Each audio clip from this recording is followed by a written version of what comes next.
Good evening. Thank you for joining us tonight. I'd like to invite you all to stand as you're able to and join me in the Pledge of Allegiance.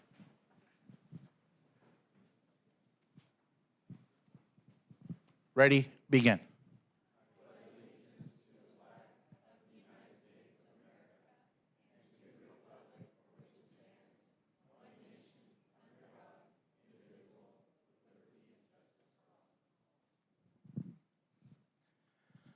Okay, at this time, I'd like to call the meeting to order. Individuals wishing to address the City Council are requested to complete a speaker card and deliver it to City Clerk staff prior to the item being heard by the City Council.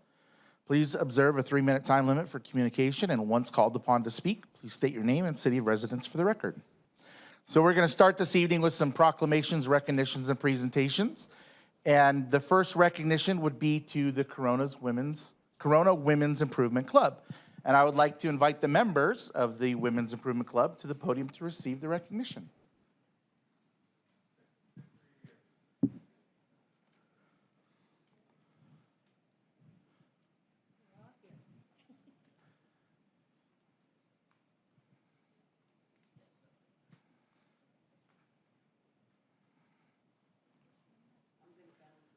Okay.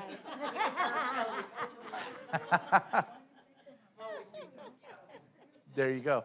Well, I'm a lucky guy surrounded by all you lovely ladies. So this recognition, this is a really cool one. The Women's Improvement Club of Corona has been providing service to the community since its founding in 1899.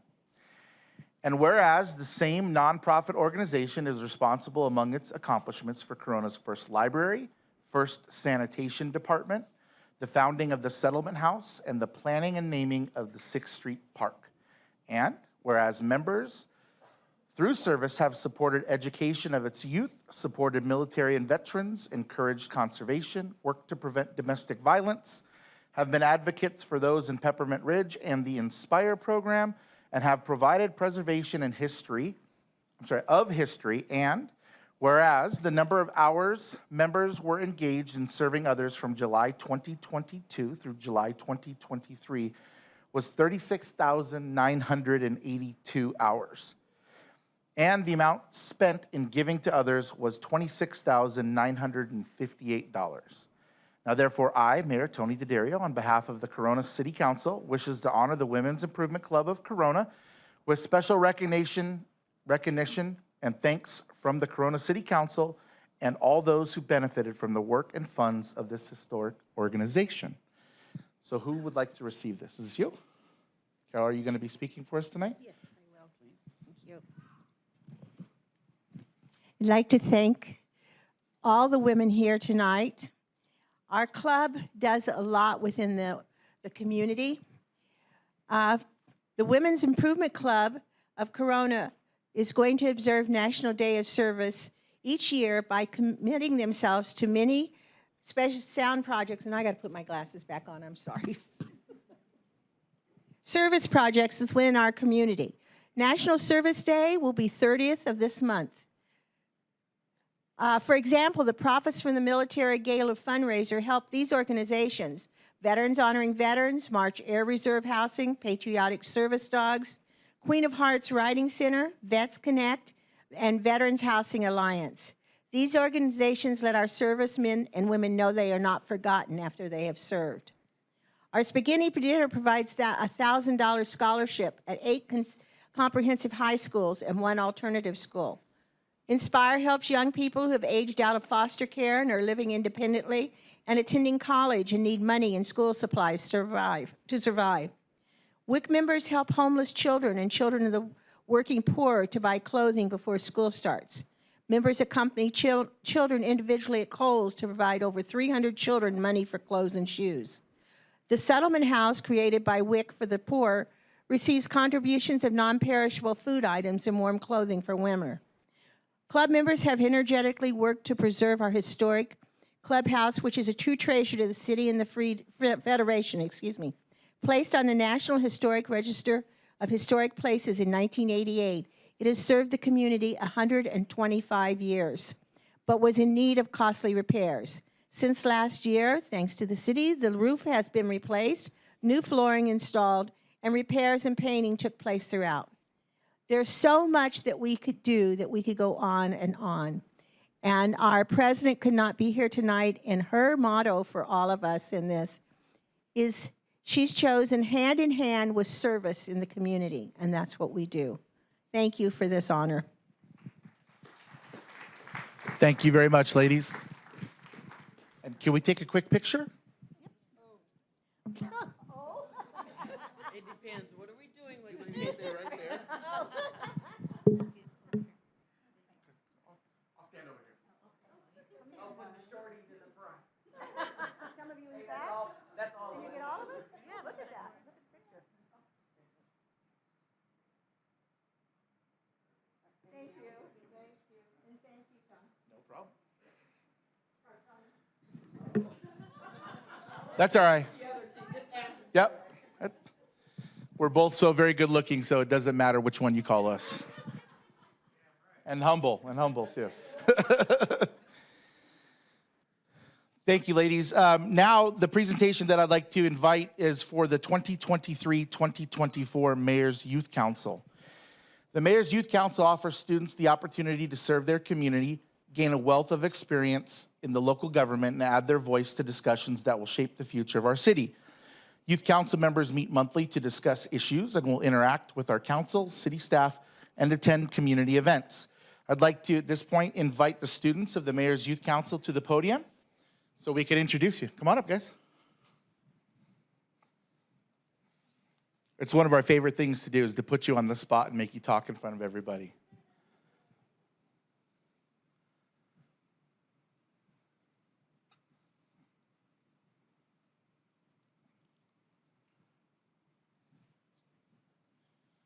So we'll start on one end. I'll come on down there. If I could just ask you to let everybody know your name and what school you're at and what grade you're in.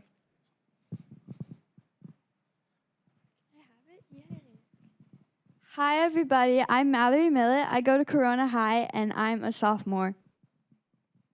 My name is Anusha Bakai. I go to JFK, and I'm a junior. Hello, my name is Ava George. I'm a freshman at Centennial High School. Hi, my name is Shreya Jain, and I'm a sophomore at Centennial High School. Hello, everyone. My name is Gurner Kaur, and I'm also a sophomore at Centennial High School. Hello, my name is Christopher Ibarra, and I'm a senior at Corona High School. My name is Lane Trombley, and I'm a senior at Santiago. Hello, everyone. My name is Chelsea Panlaki, and I am currently a sophomore at John F. Kennedy Middle College High School. Hi, my name is Mariah Avitia, and I am a senior at Santiago High School. Hi, my name is Abigail Ferrer-Copat, and I'm a senior at Centennial High School.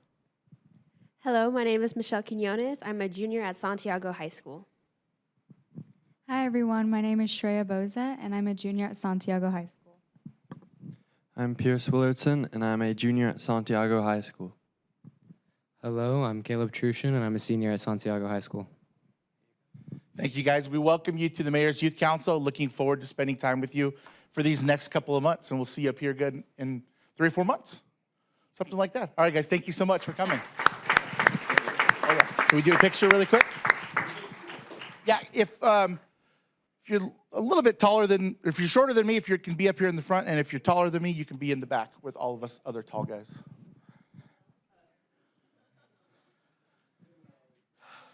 I'm not standing next to Pierce here. Look at how tall this kid is. Oh.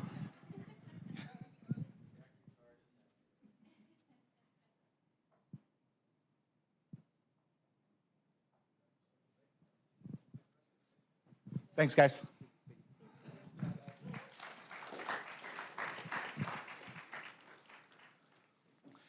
Okay, the next proclamation that we have is for Childhood Cancer Awareness Month. Veronica Smitherman, did you hear? Oh, there you go.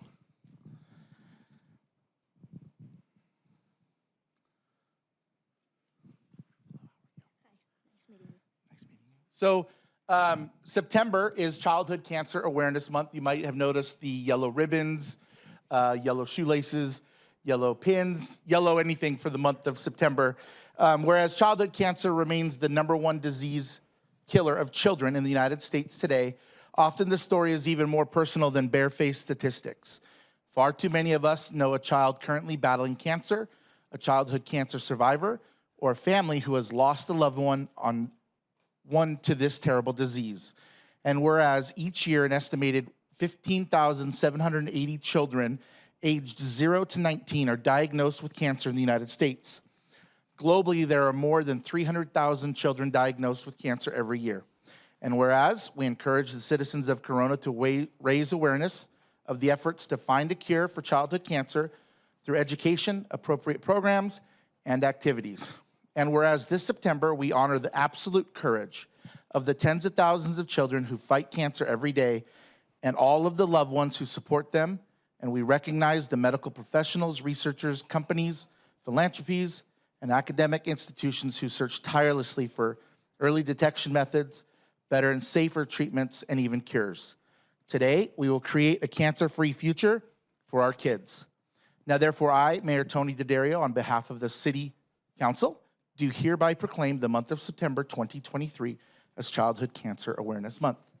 Would you like to take a few minutes to talk about your organization?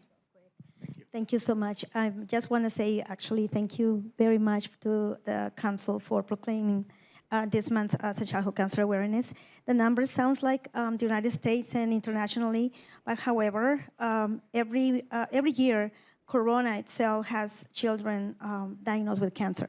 So every year we hear of a new child, without scaring everyone, but every year we hear about another 1 to 2 to 3 children in the city diagnosed with cancer each year. So this proclamation means a lot. Thank you so much, because I'll make sure that we send this to every child for them to see that the city support them. And I want to take the advantage to thank the Corona Fire Department and the Police Department too as well for going gold for those children who fight for their lives in a tremendous way. So I appreciate it. Thank you so much. I'm representing the Bandel mothers. They asked me for this favor, and I'm here gladly doing this. Thank you so much. We appreciate it for them. This is for you. Thank you. We'll take a picture.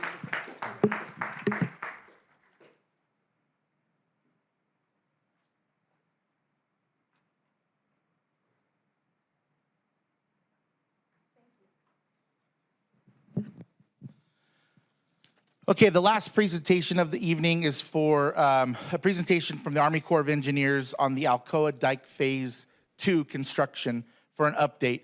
Major Sean Hutchinson from the Army Corps of Engineers at the podium will provide the update. Thank you, sir.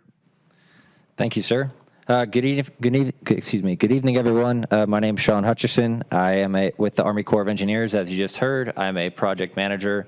We're here with me. I also have Derek Walker, who is the senior project manager for the Santa Ana River main stem.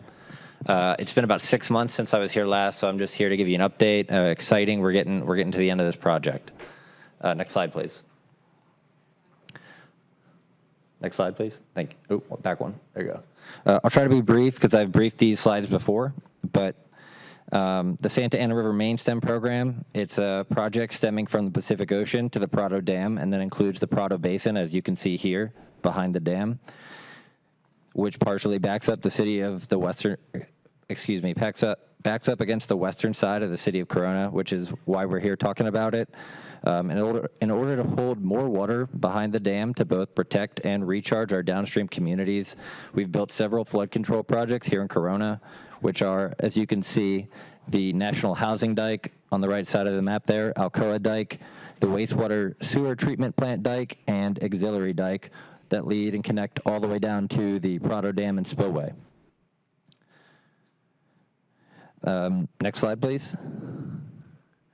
Okay, so quick project overview. This project was a 3-year project. It was originally awarded in September of 2021.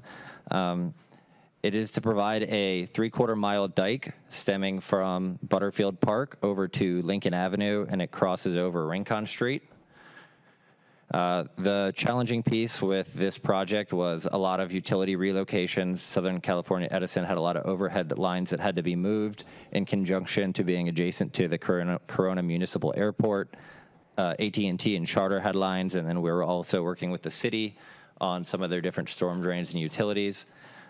Bottom line, we are on track to complete the project with the hardscape construction in April of 2024. That'll be followed for the dike segments will be followed with a 1-year maintenance and landscape warranty period. So that the Army Corps will handle. And then at that point, that will be turned over to Orange County Flood Control. For the street segments and in between, that will immediately be turned over to the city of Corona, including the appropriate easements and rights of way for those streets. Next slide, please. Okay, so a lot of you, if you live or have been near Auburndale Street, you saw all the big construction going on and the road's been closed down for approximately a year. Exciting news that you can see the photos of the floodgate being installed back in March. It is now complete. Next slide. The street was officially opened on Friday, September 8th. It is not to be a thoroughfare used as a shortcut. The detour per the city plans is still to go down Lincoln Avenue, but the street is now open. Next slide, please. So as I stated, Auburndale Street opened on September 8th. We have no intentions of closing that in the future. Southern California Edison does need to raise the power lines that are along that street, but that will not require a full closure, and that will be one of their future projects. As you know, Rincon Street has been closed down on the western side since February 27th. Currently, it's due to open in November of 2023. We are targeting the 10th of November as the date to get that open. So you have Rincon Street currently closed and Butterfield Connector currently closed, but they are set to open on November 11th. Next slide, please. When those streets do open simultaneously, we will close down the segment on Butterfield Drive between the Butterfield Connector Road and Smith Avenue. That road will be permanently closed and our dike will go across that road. I guess the bottom line here is there will be no interrupted access to Corona Municipal Airport, the cafe, or Butterfield Park, because when the segment is closed, Rincon Street and Butterfield Connector Street will remain open. Those are permanent roads and will be open for the future going forward. And off of Rincon, you'll be able to make a left on if you're. Yes. Okay. Yes, so there's going to be, the road's going to be widened. There's going to be 3 lanes, one in each direction, and then also a turn pocket to make that left-hand turn. Pending any questions, I'll go to the next slide. Major, I have 4 or 5 questions, but I'll wait till the end. Okay. These are just construction photos. So the dike does do an S-curve across Rincon Street. Currently, these photos are about 3 weeks old. The contractor is actually placing aggregate base to prepare for paving of the new aligned Rincon Street. So exciting. Next slide. That's just a picture of the Santa Ana River Trail segment that was built adjacent to the new Butterfield Connector Road. The contractor has to clean that up before it's turned over to Riverside County, but that's what it looks like when it was completed. Questions? Do my colleagues have any questions? No? Okay. So, yeah, I do have a couple questions. Go back 2 slides. So where there's temporary fencing up along Smith, Rincon, and Auburndale, there's been a lot of growth of weeds, and I've recently seen that they were knocked down probably within the last week or so. I guess, so my follow-up to that is, when those temporary fences are removed, especially like right here, where on the current map that is up, where it shows the red closure on Butterfield and Smith Avenue, and that green pocket that used to be the baseball field and is now part of the dike system, is all of that going to get landscaped, or what is that going to look like? Because it looks like a big pile right now. Yes. The short answer is it's going to be hydro-seeded. The Butterfield Drive segment that's going to close is actually going to be an access area for both the city and for Southern California Edison. SCE actually has one more tubular steel pole that needs to be installed, and it's actually going to be installed on the existing Butterfield Drive in the area that we're going to close down, and that's going to be an access point, and we're going to have drainage into the area just to the east of the dike segment. Okay. Between Smith and Butterfield connector. So, but it will be hydro-seeded. Derek, I don't know if you want to answer about the type of landscaping. Yeah, as the major mentioned, yeah, so all the areas that are being impacted by construction, everything inside of those fence will be revegetated with the native vegetation mix. Most everything around the dikes will be native grasses due to the Army Corps policy of not having woody vegetation and trees, things with thick roots growing on our flood control structures just to prevent future damage. Okay, and then, so the road closure gates, the ones that are at Smith and Rincon, Corydon and Stagecoach Park, Auburndale and Rincon and Auburndale, north of the new concrete floodgate, are all those gonna are they gonna remain in place when this work is done? Okay, so we'll start in the west, right? So the Corydon Rincon gate, that will remain in place. We will need to install a new gate on Rincon before the Temescal Wash. That would be because this project is going to prevent flooding to allow people to still get to the airport, but it is not going to prevent flooding on the other side of the Temescal Wash by Corydon. So what we need to make sure that doesn't happen is if people are coming down Rincon, they still know that they don't want to proceed over the bridge to go into that Corydon area. So they will need to add a new gate there. The gate at Rincon and Smith will be able to be removed. And then the gates on Auburndale can remain. Ultimately, we have the floodgate, but the tubular pipe gates that swing are much easier to open and manipulate than the massive floodgate. Okay, so you're adding a new gate? Yes. And can you tell me one more time where you're gonna add a new gate? Yes. So you see where Rincon Street connects with the Butterfield connector? Right. Just to the west of that intersection to prevent people from, if we have to close down Corydon to Rincon, then we're gonna have to close it there. But we can't use the existing gate. It got damaged by a passerby anyway, but we can't use that gate that's at Rincon and Smith because that would deny access to the airport, Butterfield Park, and the cafe. Okay. I guess it just, so you're worried about the Butterfield connector washing out or flooding because from Rincon No. and Butterfield connector to Smith is going to remain open. We're not worried about the Butterfield connector washing out. It is on the wet side of the dike, but we're not anticipating that to happen. It is a possibility. The bigger concern is the Temescal Wash because that's where the water would pass over if we had a high volume of flow. And that's on Rincon. Yes. Okay. In between the Butterfield connector and Corydon. Beyond the Butterfield connector Okay. and Corydon. Okay. And then,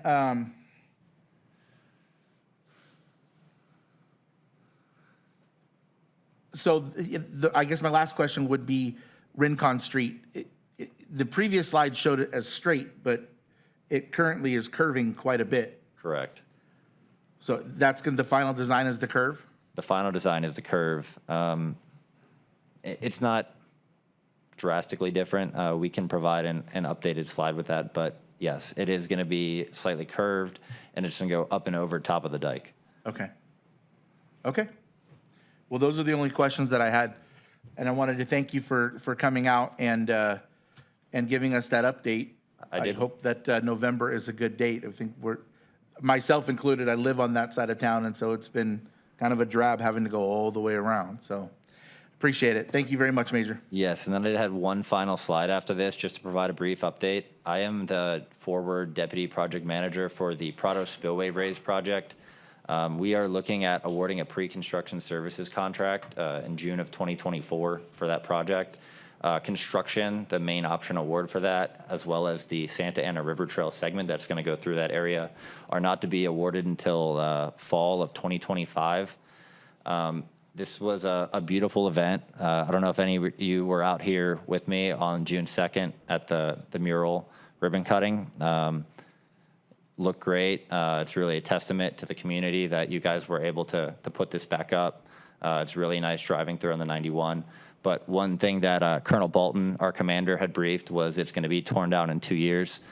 The good news, it's not 2 years. It'll either be 2026 or 2027 till the spillway demolition occurs. However, on the bright side, we have all the rights in place for it to be repainted on the backside at the completion of the spillway raise project.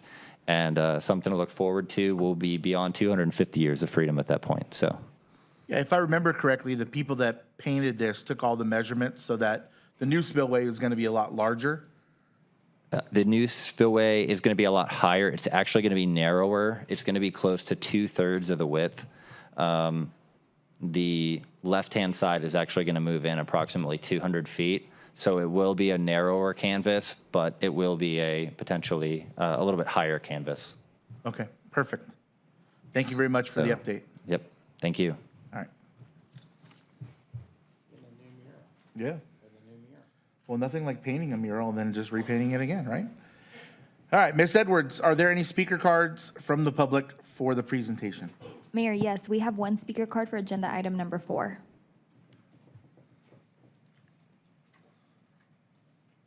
Morgan, 2063 Wren. So after all the meetings that we sat through for this dike and what they were going to do and why they were going to do it and how they were going to do it, this is the first I heard that Rincon is now not going to be open regardless of the weather, that it's still going to flood the same way that it flooded before.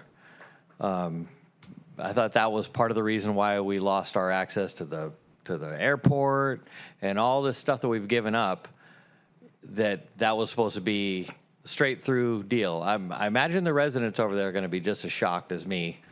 Sure, is that the first you heard that it was going to close? It was. Potentially? Yeah. That's really nice. That's exquisitely dirtbaggy. So I just wanted to go up and just say that. Thank you very much. Thank you.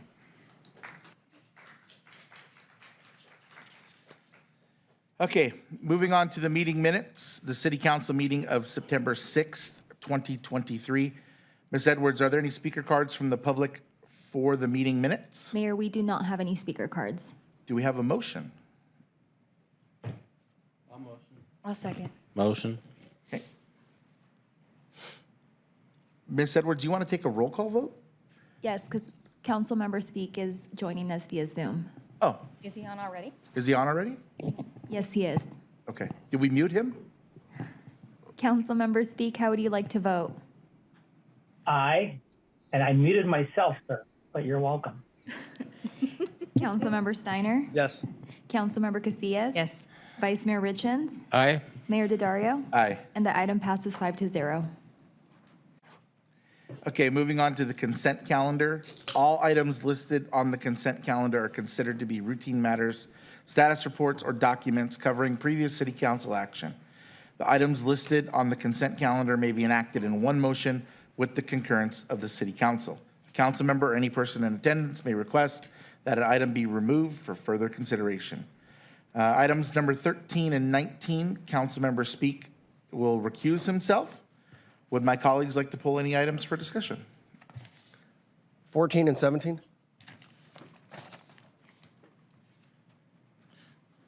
Mr. Mayor, I would like to pull 10 and 14.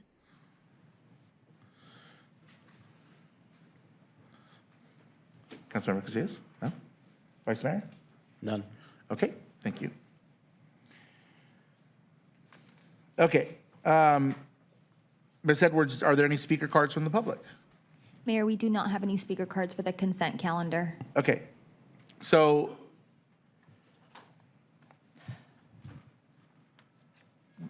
do we have a motion for items minus 10, 14, and 17? Yes, I'll second. Okay, and then Councilmember Speak will recuse himself from voting on items 13 and 19? Is that how that works? Okay. Okay, Ms. Edwards, can you please take a roll? Councilmember Speak? Aye. Councilmember Steiner? Yes. Councilmember Casillas? Yes. Vice Mayor Richens? Yes. Mayor Daddario, Yes. and the consent calendar passes 5-0. Okay. Okay, item number 10, Councilmember Speak. Thank you, Mr. Mayor. I just wanted to acknowledge what great work that staff has done on this. And, you know, the Ontario Undercrossing is a project that folks have been waiting for years, and very happy to see these two pieces that will come together to help us push forward. And I understand that Mr. Kampu, that our total budget's $21 million, and do we have that with these two awards? We have 98% of it, so I'm confident that we can move forward. Okay. Awesome. That's great. Very happy to see that, and just wanted to say thank you. And if no one else had any comments, I'd like to move. Okay. And I'm sorry, Councilmember Speak, did you move for approval on that? Is that what I heard? Okay. Yeah, just if there's no public comments, of course. Yeah, there was not. I will second it. And Ms. Edwards, can you please take a roll call? Yes, Councilmember Speak, Aye. Councilmember Steiner, Yes. Councilmember Casillas, Yes. Vice Mayor Richens, Yes. Mayor Daddario, Yes. and the item passes 5-0. Okay, moving on to item number 14, both Councilmembers Steiner and Councilmember Speak pulled it. Councilmember Speak, I'll let you go first. Well, I'd like to get a report on this because I have some questions. The first is that, you know, we had an issue before. I wanted to get, you know, a report, if possible, Mr. Ellis, on the status of our old program, whether or not we have any more complaints in the neighborhood, because it sure seems like a lot of money to be, frankly, you know, it's like scooping out water with your fingers open. You're going to get some water, but you're not going to get all of it, and you're certainly not going to make a dent. So I just wanted to get a report on what the purpose for this was, and I know we had also talked about getting some additional fencing in that neighborhood as well. I wanted to get an update on that as well. Sure thing, Mayor. Tom Moody, our Utilities Director, is prepared to give a report on this, and he can answer those questions as well. Good evening, Mayor and Council. Thank you for the opportunity. So if you recall, the Utilities Department runs an 11.5 million gallon a day sewage treatment plant located at 2205 Railroad, which is part of the area within the Prado Basin. We lease this property from the Army Corps of Engineers. As part of our lease that was renewed by Council on January 2023, we are required to pay for that 35-year lease over the first 7 years through in-kind services. And what in-kind services means is that during the course of any year, the Army Corps of Engineers will develop a list of projects that they would like us to do. These projects are generated on Army Corps land, not any land that is leased out to another agency. So we would not be doing work at the airport. We could not be doing work at our wastewater treatment facility. This work has to be done on Army Corps land, non-leased to any other entity. One of the projects that they have asked us to do, they believe with their operations and maintenance teams, they believe there is approximately 2,000 feral pigs in the Prado Basin area. What they would like us to do is reduce that number. Through that process, we're asking for a contract award with Heritage Landscapes to address about 1,000 pigs a year, and at a cost of about $600 a pig. So this would be up to, right? So it's the number that we capture. Up to 1,000 pigs a year is what we're trying to do. And really what that's doing is that's going to be removing that population from the Prado Basin, and the work will be occurring on Army Corps land that is non-leased. So this is land within kind of the area of the basin near the dam spillway. This is going to be up in the Eastvale area. And again, it's work that the Army Corps would like done as part of our in-kind services for the lease of Water Reclamation Facility number 1. And with that, I'll conclude my report. So thank you, Mr. Moody. Did you catch that, Councilmember Speak? No, I did, and it sounds like, I mean, it sounds like we kind of don't have a choice, because it seems like it's a waste to take taxpayer money. I don't see that. I mean, yes, there are a lot of pigs, but taking out 1,000 in 2 years, there's going to be 2,000 again. So I'm just curious whether or not we're coordinating with.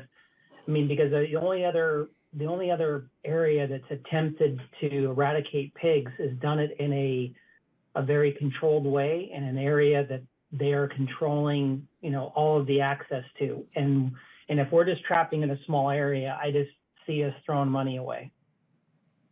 And I get it. I want to help our residents if we're having issues, and I still don't think I've gotten an update on that either. Whether or not I haven't heard anything, and maybe Mayor, if they're your constituents in District 2, if you've heard anything, if that problem has continued or not. But I just from a biological standpoint, I just don't see that we're going to be, we may cut this down for a little while, but it's just going to build right back up again.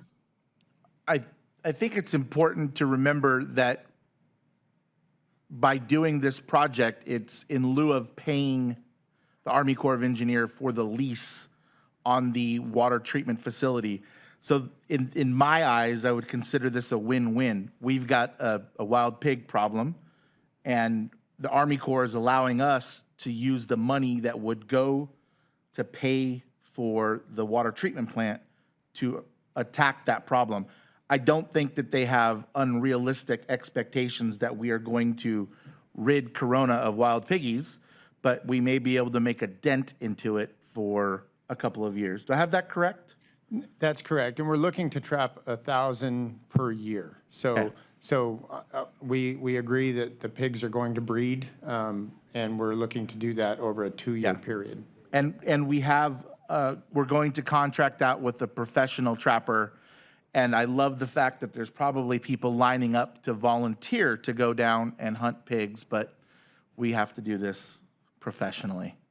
That's correct. Okay, Councilmember Steiner, sorry. No, that's all right. When I read the report, I had some concerns and questions as well. It seemed at first that, yeah, $600,000 is a ton of money. And at first I thought it was to kind of handle the issue at the Cordon area. And I got further answers. I talked to Mr. Moody yesterday. And yeah, I think what you said, Mayor, is right. It's we're paying this money to the Treasury Department, or we keep it local. And what they're saying is, we're going to get this money from you because you owe us, but we're going to put it towards a project that could actually benefit the citizens of Corona. So, Mr. Moody, you made a lot of sense. It seems like a very unique program and way to do this, but it benefits our city, and we're going to spend the money anyway. So, yeah, I support it. And I understand what Wes says, too. Yeah, the pigs are going to come back. But if we can get rid of 1,000 of them now, that's probably a couple thousand less that we'll have to get rid of in the future. So yeah, I support it. Plus, it sends a message to all the other pigs. Councilmember Casillas. Yeah, I'm sure the pigs are really They're very smart animals. They are very smart. No, I was gonna thank you, Mayor. I appreciated that because it is instead of looking at it from a waste of money, it's actually the opposite of us, like using money we're going to be spending and applying it to something that's going to benefit. And yeah, these little wild piggies are procreating a lot faster than we can take care of, but it doesn't mean that we need to stop or that we should, because I mean, for the folks that live in that area, the damage that they can render is quite large. Yes, So. it is. I would imagine that the construction on Rincon has diminished it some because they may not be wanting to cross Rincon into the Stagecoach Park area. And I do want to say that I did drive by the other day, and it looks like the fencing is up on those streets. I did see that. Vice Mayor? Well, I think it's important as a council that we do all we can on the pigs making bacon, and I think we're doing it. So I'm all in. All right. With that, I'll move. Mayor, sorry, we Oh. do have a speaker card for this item. I'm sorry. Please. You ever play that game, Pigmania? It's a great game.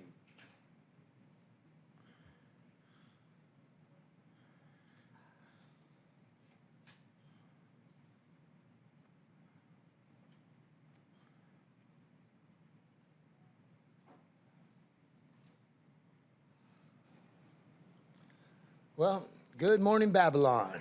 Wake up, Philadelphians. You live in Babylon. Council, Mayor, Chief. Listen, I have a unique perspective on this because I live down in that river. You know what I mean? And I was down there several times with pigs all over the place. You know what I mean? So I got a unique perspective. And even though I shouldn't have been there, and this city council is, like I've told you about, child molesters taking my house. And I told this guy that a child molester was living in my house and that he was molesting somebody, that he'd been trying to get my daughter to molest somebody for 10 years. And he's doing all these things. But because you tell the truth so much, people get immune to it. But now he had to turn himself in. He's in jail and he's convicted. And that means that this guy's a mandatory reporter, but he didn't report. So basically, he'll be going to jail. I told you, and I wanted to meet with you, Mr. Mayor, but you wouldn't either. I think I probably own all your guys' houses, okay? The church that has a child molester that molested me, oh yeah, pigs, back to pigs, okay? I was down there living in the river, okay? But you know what? I don't think we ought to call cops pigs, and I don't think anybody ought to trap them or kill them or do anything to that, you know what I mean? I love these guys, no matter what they did to me. And so, you know what? I'm going to relinquish the rest of my time because, again, I don't want to hurt nobody. But, yeah, get rid of the pigs and let us go shoot them with some, like, crossbows would be better cool. But I know you're not going to do that. Trap them. Do whatever you want. I guess I got you guys trapped just like a bunch of pigs, too. But I love you. Please know I do forgive you. The Bible says that if I don't forgive you, you won't be forgiven. Well, I do forgive you because you didn't know what you're doing. And God gave us a spirit, you guys, a spirit of stupid. It's over the churches. It's over he said all the leaders, all the churches, they'd all have a spirit of stupid. And then he was going to start with judgment in the house of God first. That's why I'm taking down the house of God that is hiding child molesters and the fact that cannabis is in the Bible. Hey, remember, I love you guys. And if I do take your house, I'll probably even give it back. At least I'll let you live there. God bless, man. Take the rest of the time. And Chief, remember, I love you, man. Maybe they ought to give him a chance to work as a dog catcher for a while so he can get experience before he's gone. Later. Don't forget your camera.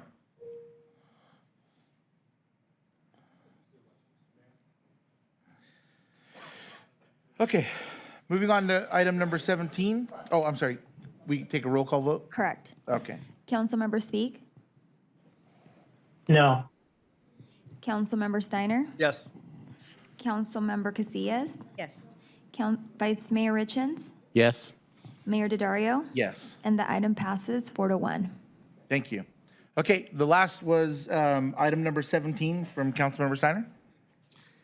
Yes, thank you. I just wanted to see if I could get an update here, Jacob, maybe through Joanne or maybe even the applicant, if the applicant's here. I see they're asking for a final extension. It's their last extension of 1 year, and I just was curious where they were at in the process. Yeah, Joanne is available to provide that update if you'd like it. That'd be great. Yeah, go ahead, John. So you are correct. This is their last and final year for an extension of time. They are in plan check and they are aware of this. And if they do not get this map recorded at the county, then they will need to restart this process over again. So that's currently the status, and their intent is to try to get it recorded. Within a year from November 4th or before November 4th? Before the expiration date.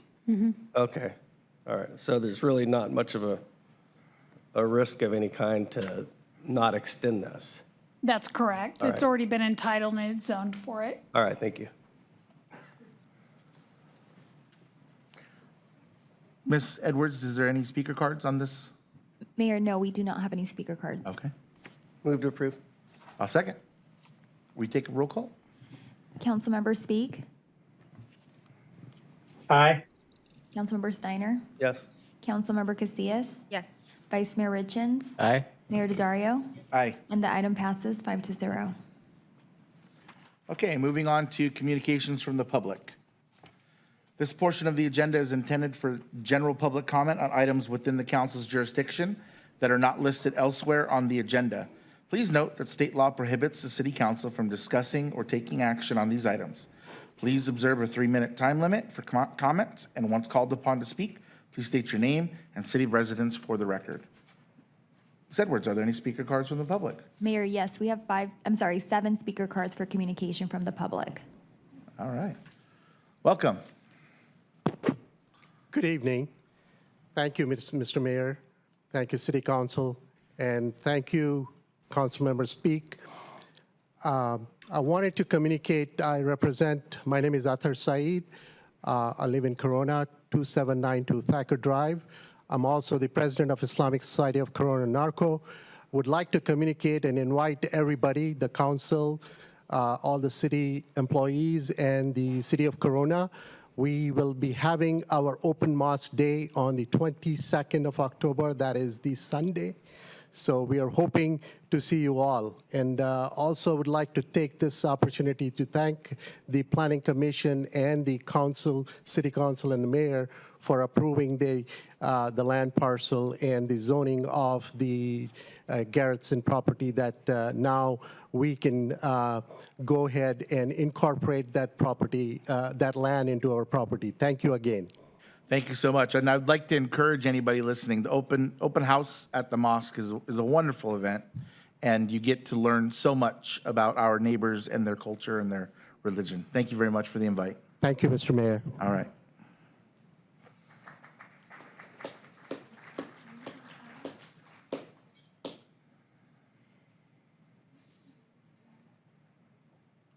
Good evening.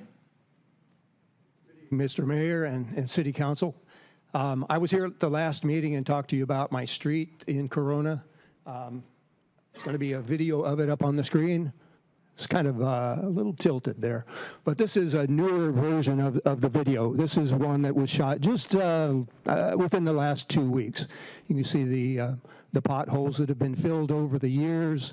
Probably an archaeologist would have a good time going back, the past 10, 15 years that each one of those pothole fills represents. This street was put in 1963, and to my knowledge, and I've lived there the last 20 years, my parents bought in 1968, this street has not been maintained at all in 60 years. While other streets in Corona have been filled repeatedly again and again, or they've been filled, I'm sure, but they've been paved. And we're asking for paving. We're saying stop dropping buckets of cold fill in the potholes when they develop every rainy season. Every time it rains, there's holes there that are open. You see every one of those in that patchwork quilt there that's outlined by the rain, every one of those is going to at some time break loose and become a pothole. And you're going to throw another bucket in it. This is my neighborhood. You live in Corona. Would this be acceptable in your neighborhood? What would it do to your property values? Curb appeal? This is ridiculous. We need to get this fixed. 60 years is long enough to wait. Long enough. I'm told that it's going to get on the next 10-year plan. We'd like to get it done before then. We really would. I'd like to get it done in my lifetime. Mayor, So, what street is please. this? It's over on River and Lincoln. It's in the neighborhood across from River Road Park. It's bordered by River Road, Park Ridge, Lincoln, and the 2 schools. I believe that it's is it the Serene Streets? Is that correct? They call it the Sleepy Tract. Sleepy Tract, They call yeah. it different things because the names are Yeah, lullaby. they're all very peaceful, relaxing hushaby, names. Right. But this is Placid Drive. This is one of the main streets coming in and out of the neighborhood. Almost everybody in the neighborhood drives it, to and from work. And we get people cutting through the neighborhood. So again, I just wanted to refresh your memory. I'll keep refreshing your memory until we get something done. Appreciate it. Thank you. Thank you. Mr. Mayor, if we could ask Mr. Ellis, I think the last meeting, I wanted to know when was the last time this street was paved, and when is this scheduled? Because I agree with the speaker. Thank you. We'll look into that. We have had staff connect with them, and we'll research those questions. Thank you. Thank you. Good evening. Mr. Mayor and council members, my name is Kelly Montalvo, and I'm a resident of Corona. I came tonight to speak on traffic safety issues, specifically bike safety within our city. My son Benjamin was killed in a hit and run on Rimpaw Avenue near Centennial High School while riding his bicycle in a Sharrow. That's a shared bike and car lane. On September 1st of this year, a 14-year-old boy was struck in a hit and run while riding his bicycle to school on Rimpaw and Upper at 8:26 in the morning. He was hospitalized, and I hope to hear that he's since recovered from his injuries. I'm very grateful to be a part of the Corona Bike Committee headed by Mr. Justin Tucker, but I came today to speak for the continued need and attention for Corona to update its infrastructure to prioritize the safety of kids getting to and from school, specifically the need for proper bike lanes, not Sharrows, on Rimpaw in front of Centennial. There are bike lanes on Rimpaw in front of there are bike lanes, let's see, where was I? Sorry. On Rimpaw running south up to Magnolia, but they stop there. From Magnolia south in front of Centennial, there are no bike lanes until you hit Ontario, where bike lanes begin again. This is a very busy and congested street, and I feel the students at Centennial deserve to be able to ride their bikes to school safely. Currently, they cannot. The second thing I wanted to bring up is I wondered if any council members or traffic engineers or any planning members are attending the Mobility 21 conference on September 29th. It's being held at the Disneyland Hotel. The California Secretary of Transportation, Secretary Omni Shakan, will be the keynote speaker, and he will be sharing our son Benjamin's story. We are grateful and honored and hope that by sharing Benjamin's story, attention will be brought to the various traffic safety concerns. If even one life can be saved, it will be worth it. We hope some of you can attend. And lastly, this year's Walk Like Mad event for Riverside County is being dedicated in honor of our son Benjamin. That is held on October 7th, which is a Saturday at Joe Sampson Park in Rialto. And we'd love to invite and see some of you there. Thank you. Thank you.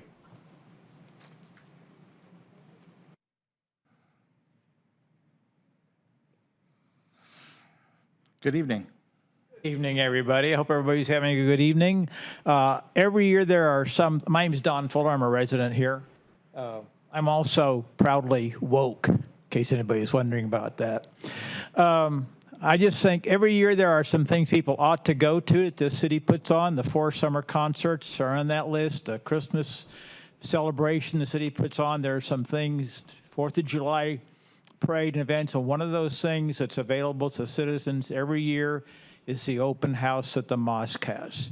I've gone to several of them in the past. They are absolutely wonderful events. It doesn't cost you anything. You learn about other people in town. They have really, really great food. And Mr. Daddario, you mentioned it's a good event. I agree with you completely. They're very, very welcoming, and it's just really a terrific thing to go to. So if you have a couple of hours on that Sunday afternoon on October 22nd, there are few things you could do that would be better. If you're watching a football game, you can set the DVR to record the game. So I just want to put in a pitch for that event. Thank you very much. Thank you.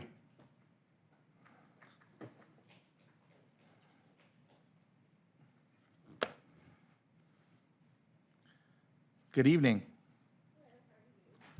Good. If you want to, you could pull the mic down if that. Okay, yeah, I'm short. Thank you. Uh-huh.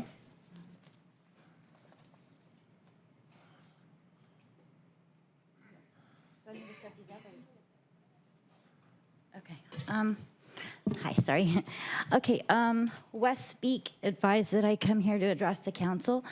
My name is Evie Fowler, and I've been a resident of Corona, born and raised, so since 1972. I'm here today because I received a parking ticket for parking in the alley behind my house. Sorry. Okay, there are no posted, no parking signs at either end of the alley. I'm not sure if this is a new thing, but there needs to be a sign. Notices should have been mailed to the residents about this change, or a warning should have been given out, but not a ticket. I do want to mention that every 4th of July in the alley, everybody parks there for the fireworks, and the alley is blocked. Not one person has ever gotten a ticket. My mom bought the house on Magnolia in the early 1990s, and I lived with her off and on since then. The alley has always been our parking spot due to our vehicles and our guests' vehicles being damaged by passing cars on Magnolia Avenue. In fact, on 9/7, the day after I received the ticket, my car was damaged after parking on Magnolia for a few hours. I don't know if you can see that one picture of my car. My parking in the alley has never been an issue. My car does not block the thoroughway. Waste management can get through every week, and even the fire truck has driven through on occasion. In fact, there are so many cars that race down the alley, I was wondering if speed bumps could be installed to slow them down or deter them from using it as a raceway. If the alley needs to be closed on trash day, then post it. For the other 6 days, the residents should be able to continue to park behind their houses as they have since the homes were built in 1980. If you're unwilling to allow us to continue to park in the alley, then I would like to request that the city install driveway access to the front of the properties affected by this decision. That way the residents can create safe parking in front of their homes. That's what I have to say. Thank you very much. Thank you.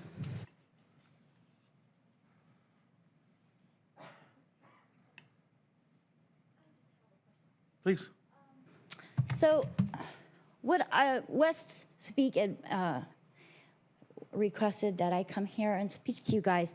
What can I expect as a response from you guys from what I have to say here about parking in the alley? Yeah, I can speak to that. We're going to have somebody catch you right here on the way out, and we'll make sure we follow up with you personally on that, okay? Okay, perfect. Thank you.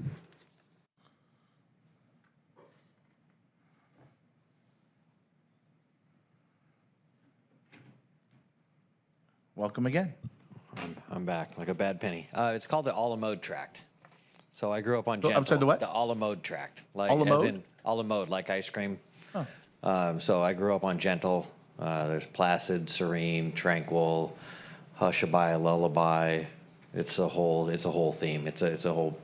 How did so they it's get a to whole a la vibe. mode from all of that? I have no idea. I think there used to be a plaque or something near the corner when they developed it. It was kind of one of the first tracks that was built in that area of town. So, like I said, 1963.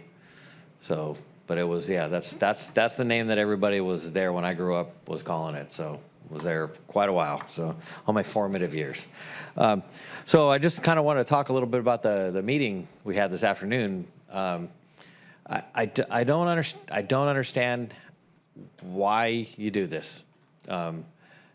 Continue to bring up the items that are of great interest to the public.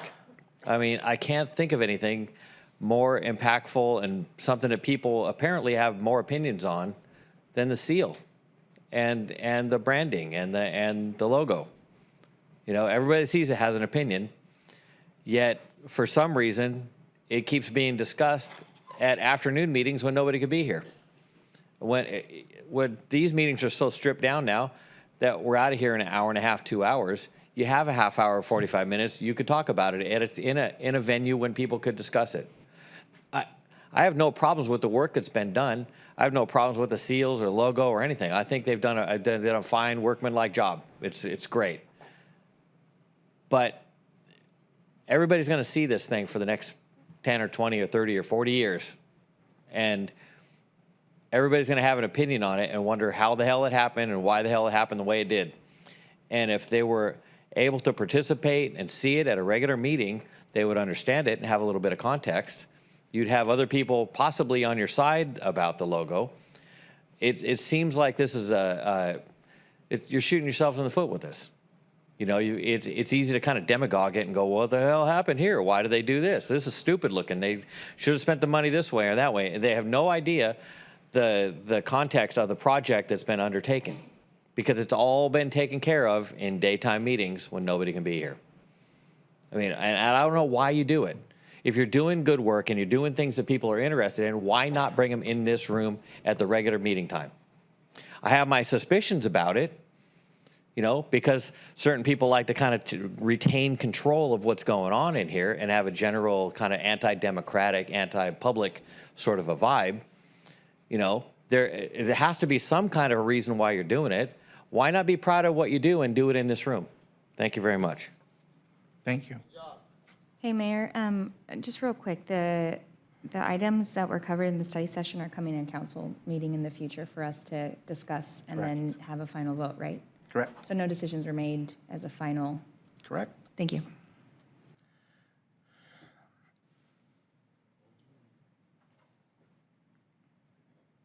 Good evening. I have that same exact shirt, by the way. Cool. Yeah. Got it at the car show. I did too. Yeah, I was there. It was a good one. I like the lowrider. Me too. Everybody does. Hi, everybody. Have a good evening.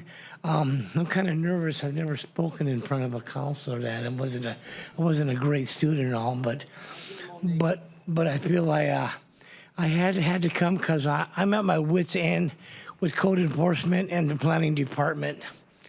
They gave me a citation a while ago to put up a 6-foot fence to comply.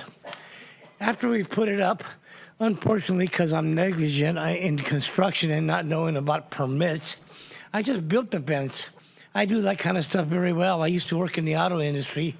I had my own body and fender shop, so I paint cars very well. I know how to restore cars. I also know how to build. So I built a pretty nice fence. But they decided to cite me on this and charge me $100.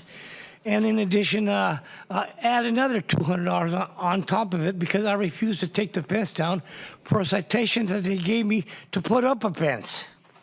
I find this very, very annoying when they tell me to do one thing and then tell me to remove it or demolish it. And that's it. I refused to take down my fence when they gave me a citation to put it up. Thank you. Thank you. Mr. Ellis, could we have someone from the planning department explain the permitting? Yeah, we'll follow up with them. Thank you. Welcome again.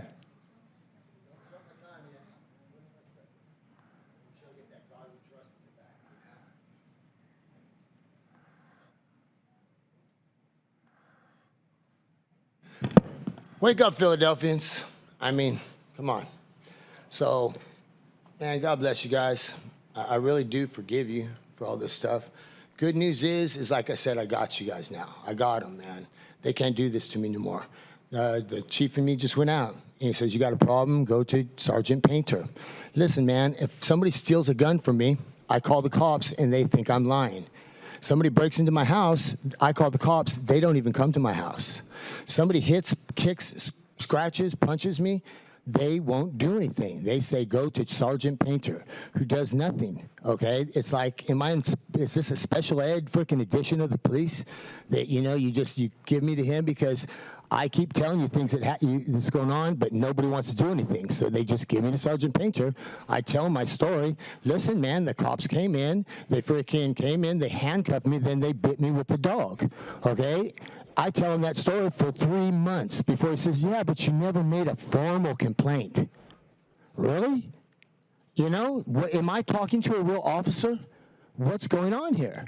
Okay, now you guys got me freaking where I either have to live in my $750,000 house or live in the freaking river. Okay, if I live in the house, I have to have it to where every person in the family can throw me in jail just for looking at them. Okay? And most of the time, I'm there where I will go to jail just for being there. And the only reason I'm there is to protect them because you put a child molester and a gang member that's a coke addict and will be up for 4 days and then starts, going after people saying he's going to murder them with knives in his hands. Okay, and I'm sorry, my family's smart enough to know that you're not going to protect them, so they call me out of the river to go stay with them. But then I get eaten up by dogs. Now a child molester calls, and you guys run out, man, and take care of it. You know, arrest me. Okay, then I come back, the child molester calls again, you arrest me. Okay, but this time you eat me with a dog. And I tell you, it's like, hey, I'm going to sue the schools. I need to sue the school, the one that molested me. I need to sue the church that has this lady working for him that's freaking done child trafficking. Okay, but they instead put me in jail on trumped up bullshit with $1 million freaking bail, man, for a restraining order violation. Okay, after they bit me, man, and I was bleeding for 3 months. Okay, well now I got you, and I got Harvest, man. They're threatening me. Craig Lowry's church is threatening me if I keep telling them about child molesters. But guess what? I found real cops. I found real cops, man, and they are investigating it, and they're coming after you. And now guess what? High Times Magazine called me last night for Part TV. They're interviewing me. They're going to put my Gospel Cannabis in Christ in the freaking magazine, and I think we're going to do that. What was that? Cannabis for Christ Cup, World of Science, Firefall Festival. You know what I mean? We're going to do this thing, man. And it could be right here. I guess we should start it here since I own Corona now. Okay? And all your homes and all your freaking retirements. I own them. But guess what? I forgive you, and I'm going to take care of you and make sure that you guys never have to bake bread like you make me do. Thank you very much.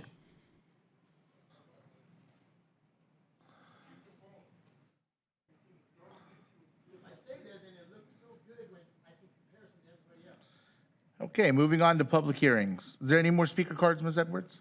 Mayor, we do not have any more speaker cards. Okay. The specific plan amendment, item number 23, the specific plan amendment 2022-0006 to the Northeast Corona specific plan amending the signage regulations under section 4.5.10 in the support commercial district. Applicant is CPI Properties.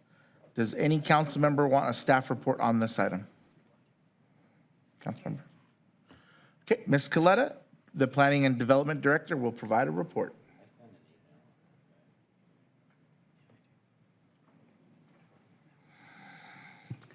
Thank you. This is an application by CPI Properties, and they're amending the Northeast Corona specific plan. The applicant does own property located at the northeast corner of McKinley Street and Sampson Avenue. And the amendment is really just covering 3 specific areas as it relates to signage. The request is to change the height of pylon signs, one for freeways from 50 to 70 feet, and for all other pylon signs to be 55 feet. Also to increase the sign area for a freeway sign from 200 square feet to 350 square feet, and to also allow an electronic message center. And then also to increase the number of tenant spaces that will be allowed on any parcel identification sign from 4 spaces to 6 spaces. This is happening because the applicant is affected by the McKinley Grade Separation Project. As you notice in this exhibit, their property is going to be separated from McKinley Street by a new looped road. There will be a new remnant parcel that will actually be adjacent to McKinley, and the shopping center will now front the loop road in addition to abutting Sampson Avenue. There's also going to be a new bridge, which is going to require the construction of a high retaining wall for the bridge supports, which will actually now be in front of the shopping center. So there has been an impact to their visibility that they currently have, but they will no longer have once the construction of this public works project is improved. So that is really the need for the specific plan amendment and why they are proposing that. This exhibit also shows you the location of where they plan on proposing those parcel identification signs. And so they have them in 3 specific areas with an off-site directional sign. This here just gives you an example of the freeway pylon sign. The exhibit to the left is what they currently have today, and that's what's out there on the property. And with the new amendment, they would be allowed to put in a taller and larger sign, and that's the plan that you see there on the right. And so what that does, they also provided that in a photo simulation. This just gives you an example of what that would look like from the freeway, just to give you a visual perspective. This here, they are also proposing to do another pylon sign on the property, and this would be within the interior portion of the looped road, which would be behind that remnant parcel. And this sign proposes to be 55 feet high, where they would add those additional tenant spaces.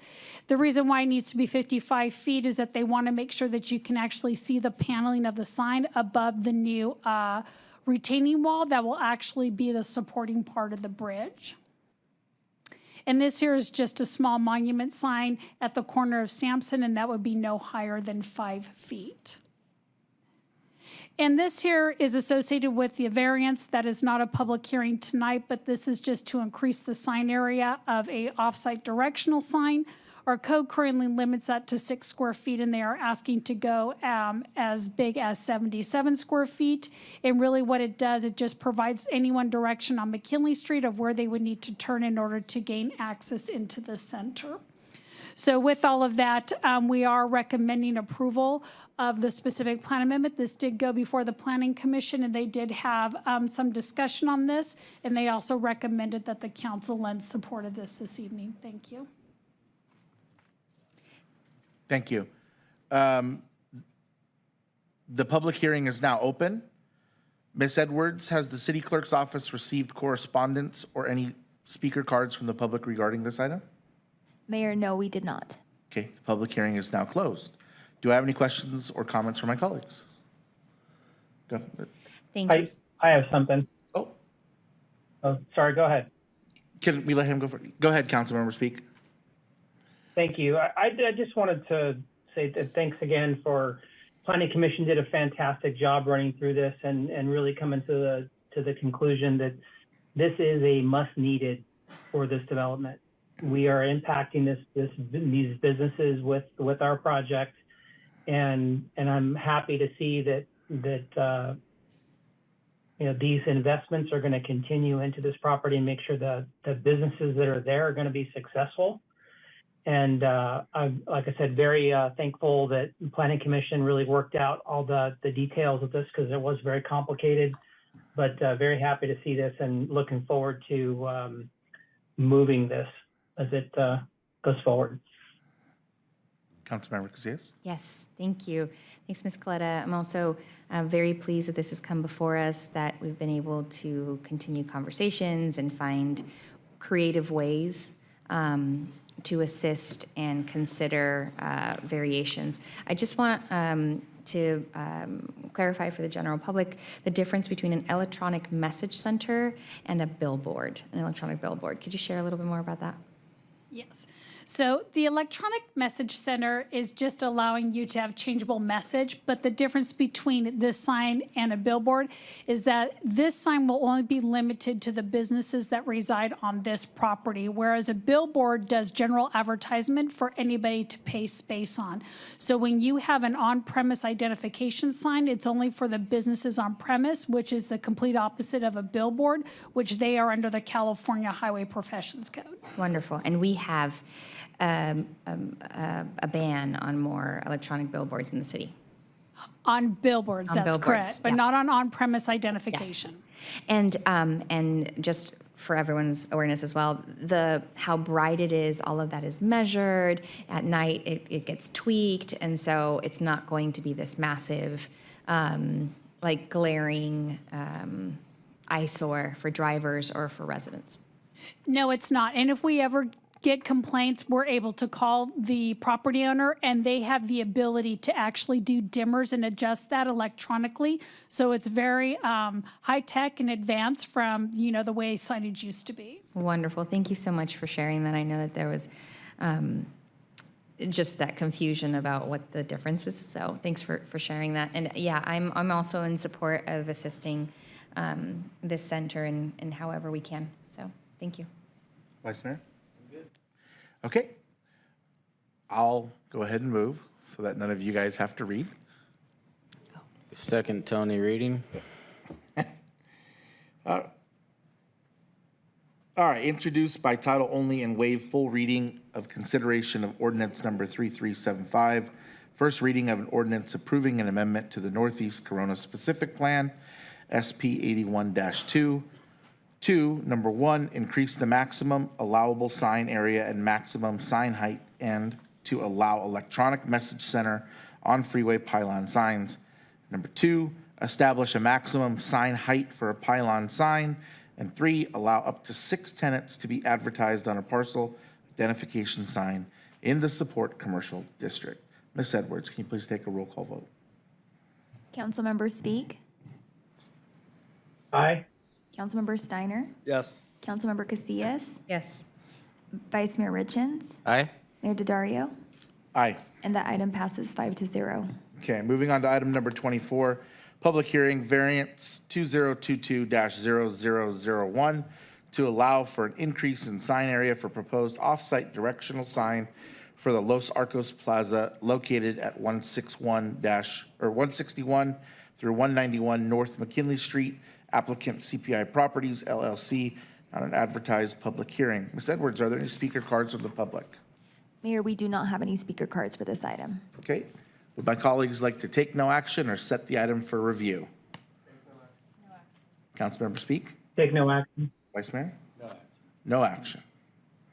Okay. Moving on to administrative reports. Item number 25, which is a professional services agreement with Charitable Ventures for business grants, administrative services, and approval of business grant program guidelines. Jessica Gonzalez, Economic Development Director, and Amanda Wicker, Economic Development Administrator, will present this item. Thank you, Mayor. Good evening, Mayor and Council. So today we are here to present an update on the upcoming small business grants. The ask for Council this evening is to approve the program guidelines for the small business grants, as well as the downtown commercial beautification grants, to authorize staff to amend the program guidelines as necessary to ensure ample business participation, and to approve a professional services agreement with Charitable Ventures to serve as the city's administrative partner and to assist us in effectively implementing these grant programs. First, a little bit of background on how we've gotten to this point. So the city received approximately $29 million of American Rescue Plan Act, or ARPA, funding in 2021. And of this amount, you appropriated $1 million to be funded towards small business grants. And as a result, staff began researching programs and having conversations with other agencies, partners, to really understand how to formulate a program, grants that would be well received and best suited to meet the needs of our businesses. ARPA guidelines were finalized in 2022, and with that final direction in place, staff was able to create program parameters that we took to the council at a committee of the whole in December 2022. You gave us great feedback that we were able to incorporate into the grant components, the programs that we are presenting to you this evening. Earlier this year, staff also began the procurement process to be able to identify an administrative grants partner that could assist us in implementing these grants. And so today we are here to give you the results of those conversations and seek your direction. With that, I'm going to turn it over to Amanda Wicker. Thank you, Jessica. So just before jumping into an overview of the guidelines and our selected partner, we thought it would be helpful to quickly recap the proposed grant programs that we shared with council back in the December Committee of the Whole that Jessica had referenced. So during that Committee of the Whole, and I'll jump into that in just a second, but council provided some feedback and recommendations, and so staff went and looked back at the proposed programs, incorporated that feedback. Some of the examples are the revising the downtown boundaries to extend through the duration of 6th Street, just to better ensure that we're able to provide those businesses that have 6th Street visibility with the option to participate in this program. And then also increasing the grant amount from $10,000 to $20,000 in order to be able to really provide participants with greater ability to undertake those improvements. So again, just to recap the three grant programs, there's an entrepreneur grants program, a small business grants program, and a downtown commercial beautification grants program. So the entrepreneur grants program is a $5,000 grant that is targeted for very small businesses with 4 or fewer employees. We anticipate awarding up to 60 of these grants. The small business grants is for slightly larger businesses with approximately 5 to 25 employees. We anticipate awarding 30 $10,000 grants. And then the downtown commercial beautification grant is a $20,000 grant in order to make enhancements to the commercial property's exterior. And it is a $20,000 grant available for small businesses with 25 or fewer employees. So each of the grants has their own individual eligibility criteria. Just very generally, eligibility for this is that this is for private for-profit businesses. As council can recall, there was a community-based grant program that has gone out through the Community Services Department. So we really wanted to make sure that we had a program specifically for our for-profit business community. And then another requirement is that the business must have at least 1 year of operating experience as of January 1st, 2023. And that really goes back to the ARPA guidelines and their requirements in terms of showing some type of COVID-related impact to that business. And then last, the business must be current on all licenses and permits, the one exception being if the grant will help bring them into compliance. So as Jessica mentioned, over the past few months, staff endeavored to draft program guidelines that will help govern these programs. And so we researched program guidelines from other cities that have offered similar ARPA-funded business grants. And we really tried to draft guidelines that are simple to understand, but also inclusive of all necessary information. So we've drafted 2 sets of guidelines. One is the Small Business Grants Program Guidelines, which also governs the entrepreneur grants. The requirements are very similar. The only difference is the grant amount, as well as the employee count requirements for the business. And then the other is governing the Downtown Commercial Beautification Program. So each set of guidelines contains similar information in terms of it outlines what the funding amounts are, the eligibility criteria, what are eligible reimbursable expenses, how the program will be administered, so things like what the application intake will be like, what the application review will consist of, how grantees would be selected and notified, and the awarding of actual funds. So as part of our request for tonight, staff has requested that we, as requested council authorization in order to make any amendments to guidelines, just to best ensure that we can carry out these programs as efficiently as possible. A specific example for this request, just is in relation to if a program is undersubscribed, being able to reallocate some of the funds from an undersubscribed program to an oversubscribed grant program.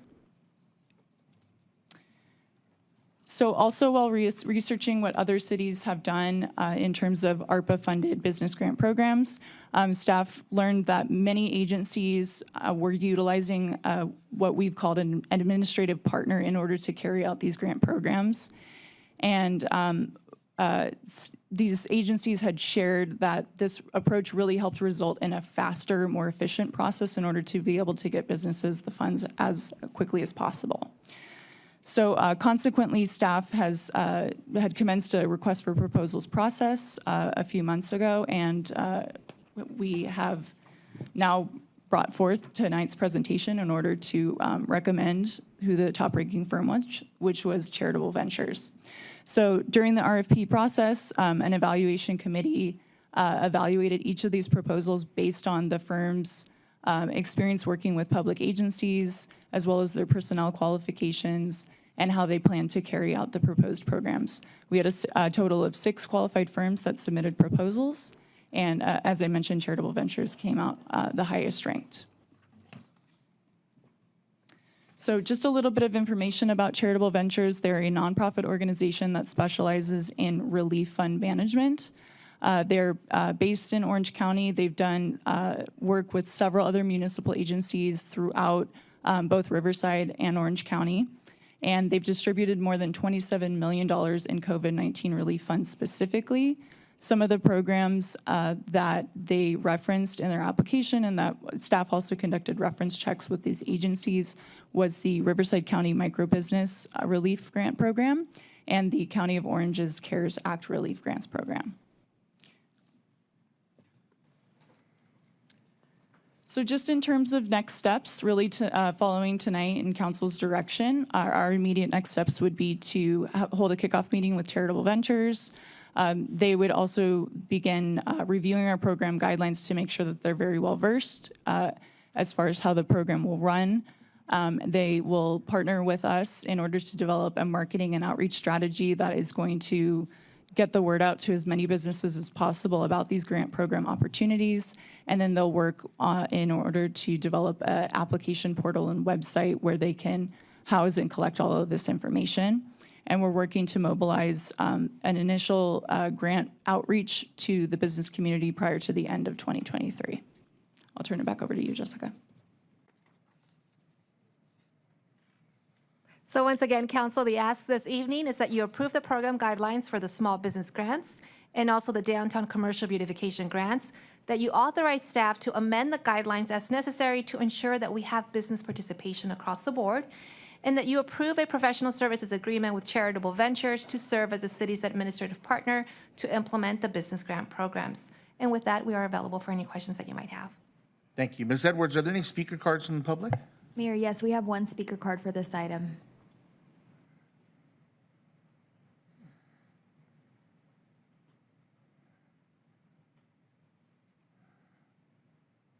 Welcome again.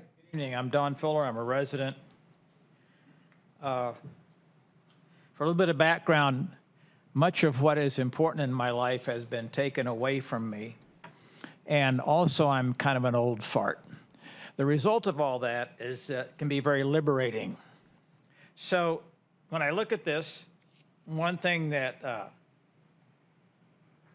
I notice, it's funded by the American Rescue Plan Act. That was a project largely attributed to our current President of the United States.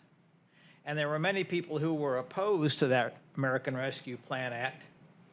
So my position is, and by the way, I was registered R for 54 years. On my 75th birthday, I switched to no party preference, so I'm now registered independent. But it is my position that it's certainly great to have this money available. Love it. Terrific. Great. But if you are of a political bent that opposed that act or associated with some other group that opposed it, then you get to take advantage of using it. But it's my position, you don't get to take credit for it. Thank you very much. Thank you. Do you have any questions or comments from my colleagues? Councilmember Speak. Thank you, Mr. Mayor. I love this. I think it's great. I mean, I know we've got a long time getting here. I'm very excited to see this. I did have a question for Mr. Ellis, and I posed it earlier, which was, you know, I want to make sure that we have business owners that are taking advantage of this. And I had asked Mr. Ellis earlier, what percentage of, you know, business owners were actually the property owners, and the number was less than 10%, right? Right, Mr. Ellis? That's correct. And one of the things that we get beat up about, you know, throughout the year, and I would say probably after homelessness and traffic, I get hit with our entrances to the city look terrible. You know, Paseo Grande and 6th, Main Street, you know, different parts of 6th Street.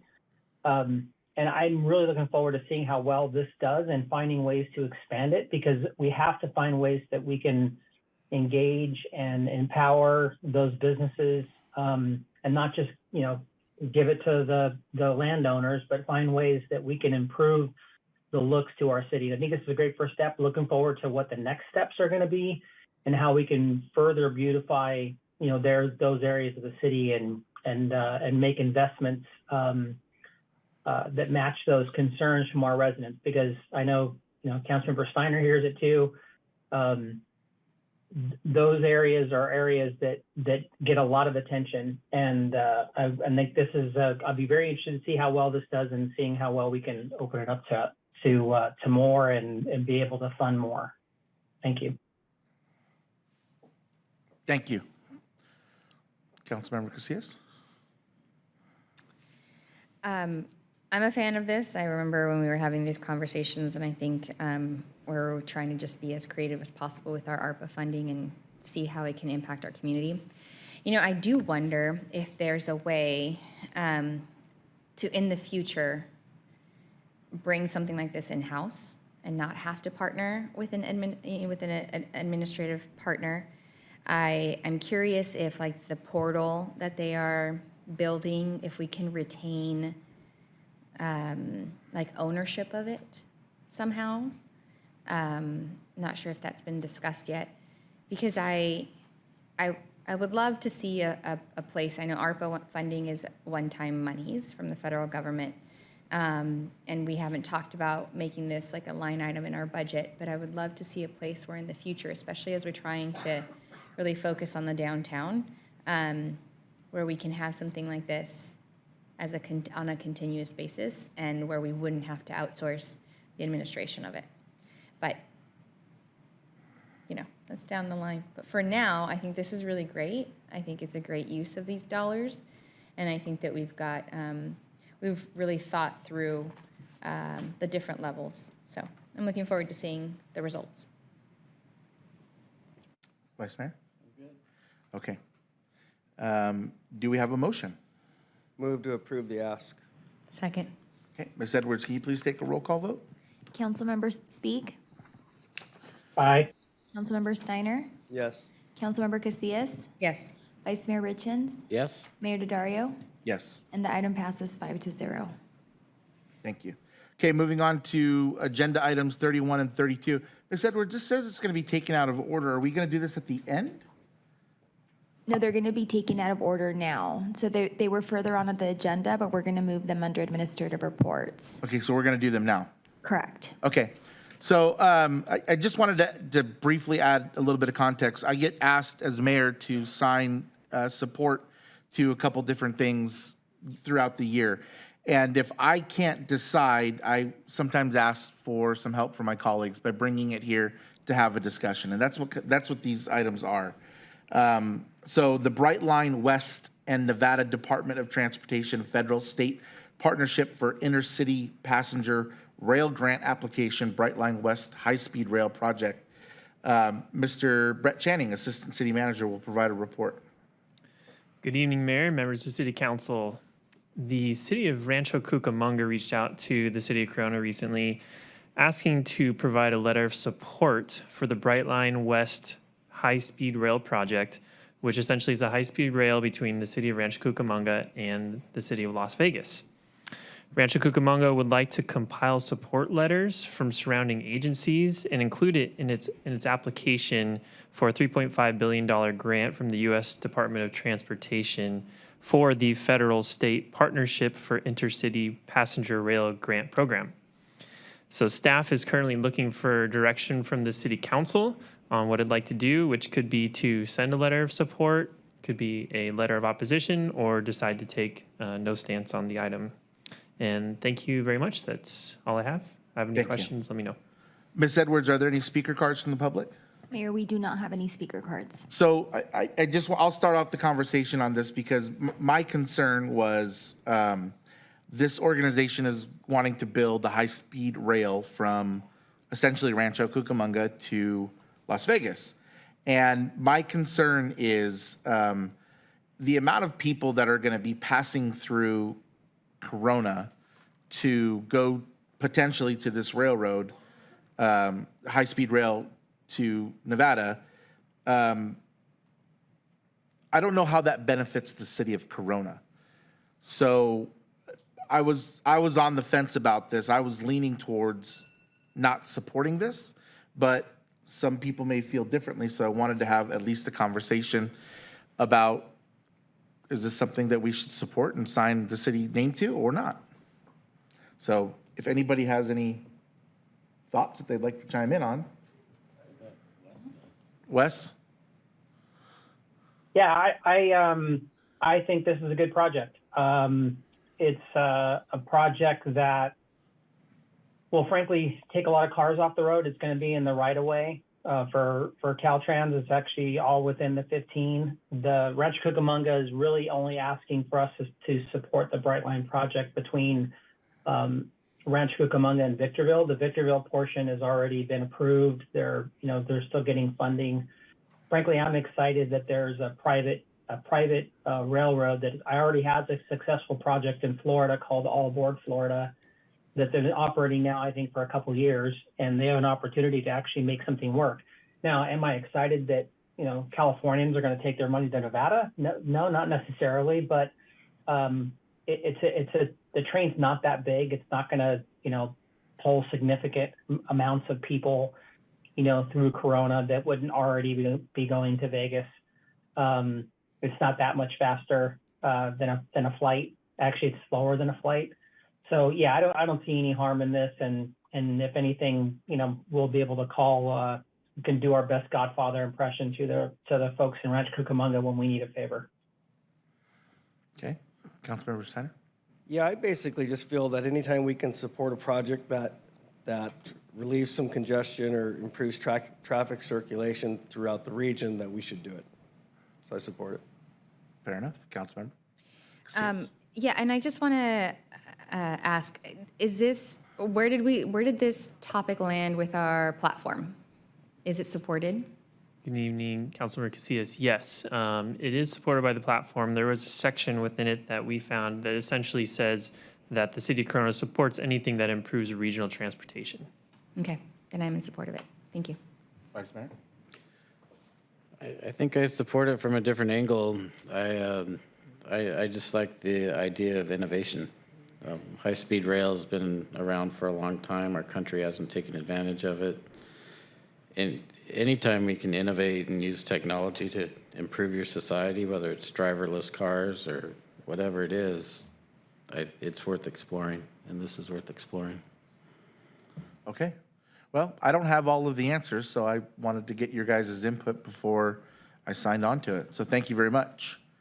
And then the next one is a little bit more of a hot button topic, but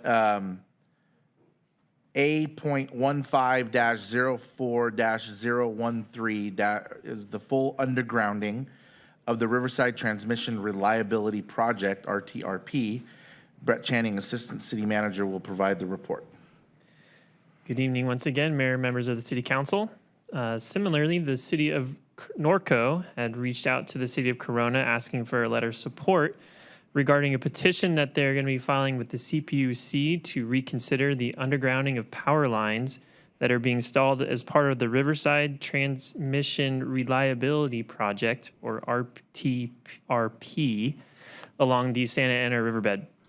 This project is aimed at providing the city of Riverside with a second power connection to California's electric grid. And Norco is raising some concerns that if the power lines are not put underground, that they will increase the risk of wildfires in the region, adversely impact disadvantaged communities along the power line's path, and impact recreational areas along the river.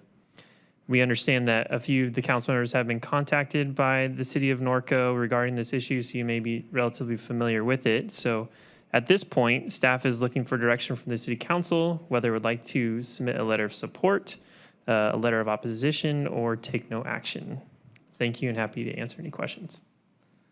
Ms. Edwards, are there any speaker cards from the public? Mayor, we do not have any speaker cards. We did receive correspondence from the mayor of the city of Norco, and a copy of his letter has been provided on the dais for the council. Okay, thank you. So I also got mixed reviews, I guess, from this, or responses. One of the things that I thought was important, but I wanted to pose the full question to my colleagues, was the ability to fire drop around high transmission power lines. And fortunately enough, we have in Deputy Fire Chief McGaw an expert on dropping water from planes and helicopters. And we had a conversation about, what are best practices about dropping fire retardant from fixed wing or rotorcraft, and a little bit about the best practices being we try to stay away from them as possible, usually within a couple hundred feet, and the response time from some of the energy providers about turning off the lines when needed. But still, for me, knowing that those services were critical, especially when we had the fires in the riverbed, and airdrop was absolutely critical in putting those fires out. And because Norco is our little brother to the north, and those fires could roar up and down those riverbeds, I'm inclined to support this, but I wanted to get some feedback from my colleagues. So, Councilmember Speak. I didn't have any of the comments. I agreed with it. I think that NORCO's asking us for help here. I know a little bit about it because of my job, but and I see kind of both sides. I know that not doing this or undergrounding it will take more time, and particularly put the city of Riverside into a little bit of more of a pickle than they're already in. But I also understand the fire aspect, and that was a very good point. That was a couple of council members from NORCO had contacted me over the past few days, and in fact, Councilmember Bash had reminded me that the city had supported us with our push with Edison to try and maybe underground one of their projects that they ended up not doing. So I'm a little bit torn. I'm interested what the rest of you folks say, but the fire comment is a really good one, and I'm interested to hear what the chief has to say. Would anybody like to hear what Chief Magad, kind of chimed in with me as far as, yeah? I feel pretty comfortable with what the chief will probably say, but. Yeah, I think you have a unique experience with that. So for the rest of us that didn't spend 30 years as a firefighter, how about we give him a few minutes? Chief, would you mind chiming in? It's my pleasure. Mr. Mayor and members of City Council, the long and the short of it is that the presence of power lines does not prevent us from dropping water or retardant on fires. Whether they are the lower KV lines in residential or the higher KV lines that we see in the distribution lines there. While we don't want to impact those lines with retardant and water that may cause an arc or damage those lines, they're not going to prevent us from that. We just look at our different tactics, drop a little bit higher, and which will cause the power companies then to have to come and clean those lines. We can ask for lines to be de-energized, but the presence of power lines, in over 1,000 fires that I've flown in Southern California, over half of those have had power lines. And we continue to drop retardant or water to retard those fires and prevent the destruction of any homes there as well. And again, the presence of power lines just doesn't, it just heightens our awareness as air attacks and as operators of firefighting aircraft that, we do have those lines, and they do present a hazard to the aircraft as not the electrical portion of it, but that the impact of a power line and taking the aircraft down. But again, the presence of power lines in the river bottom or in the wildlands or residential area do not prevent us from dropping retardant or water to retard a wildland fire. Thank you. Councilmember Steiner, did you have? Yeah, I had a question. Is Riverside City also pushing to underground the power lines, or just underground them in high fire hazard areas? Is there a battle going on between Riverside and Norco, or? Councilmember Steiner, Steiner, from what I understand, it's just the city of Norco that's pushing for the undergrounding of the power lines. I understand probably Riverside is not, because it's going to cause the project to be more expensive. So as far as I'm aware, it's just the city of Norco that's pushing for this. Okay. Well, I mean, I generally feel like any time we have the opportunity to underground power lines, we should take advantage of it. I do realize it's more costly, and there's been times when we voted not to do it because it was a super small project and it just would have been ridiculous to pay that kind of money for one block, but I get that. But I generally feel that, we should try to underground them as much as possible. It's not just the aircraft that we worry about. High winds drop power lines, and high winds cause power safety shutoffs. And when these power lines drop in the river bottom, our Corona firefighters are at virtually every fire, putting their lives at risk. So I think if we have an opportunity to support undergrounding, we should do it. Thank you. Councilmember Casillas. So, so this is really interesting, guys, because I'm gonna ask my colleagues to follow me here. this is a really big project that the city of Riverside has been in need of for decades. And it's now potentially, not between above ground and underground, but between getting it done and not getting it done. And it's a safety concern on both sides, not having a second connection. Corona has 2 or 3 connections, right? I believe that's accurate. Riverside, which is a city twice as large as Corona, does not have a second connection to the power grid. I understand Norco's concern, and I understand that Jurupa Valley has fought with CPUC years ago and managed to get it underground. It's not just time, it's also cost, and therefore, moving forward, it could just kill the project. And so, having faced projects ourselves, infrastructure projects ourselves, where there aren't clean answers, I'll tell you, I would be really upset if a city that does not have the infrastructure project touching them comes into our city hall and tells us what to do. This is not a power line that's going to go through the city of Corona. It's going through the city of Norco, and it's going to help the city of Riverside. So these are 2 neighboring cities.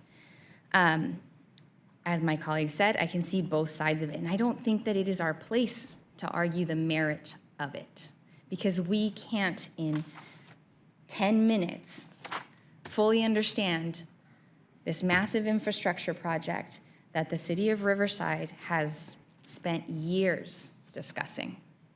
So it is my opinion that we should take no action because we're going to piss someone off. And I think it's not our place to get involved to tell either Riverside what they should do or Norco what they should do.